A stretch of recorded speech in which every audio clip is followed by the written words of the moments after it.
குருச்சேத்திர போர் தொடங்குவதற்கு முன் இந்த போர் முடிய எத்தனை நாட்கள் ஆகும் என வீரர்களை பார்த்து கிருஷ்ணர் கேட்கிறார். அதற்கு பீஷ்மர் 20 நாட்கள் என்றும், துரோணாச்சாரியார் 25 நாட்கள் என்றும், கர்ணன் 24 நாட்கள் என்றும், அர்ஜுனன் 28 நாட்கள் என்றும் கூறினர். ஆனால் பார்பரி கூறிய பதில் மட்டும் கிருஷ்ணரையே தலை சுற்ற வைத்து விட்டது. இந்த மொத்த போரையும் தான் ஒரே ஆளாக நின்று ஒரே நிமிடத்தில் முடித்து ஜெயித்து விடுவேன் என்றார்.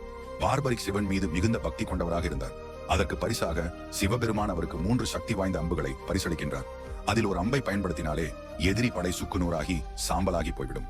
பார்பரிக் எந்த படை பலவீனமாக மாறுகிறதோ அந்த பக்கம் நின்று சண்டையிடுவதாய் நான் வாக்களிக்கின்றேன் என்று கூறுகிறார்.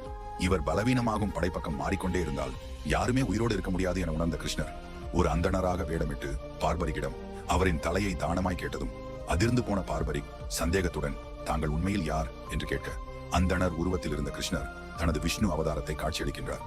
அதை பார்த்து மகிழ்ந்த பார்பரிக் தனது தலையை தானமாக கொடுத்து விடுகிறார்.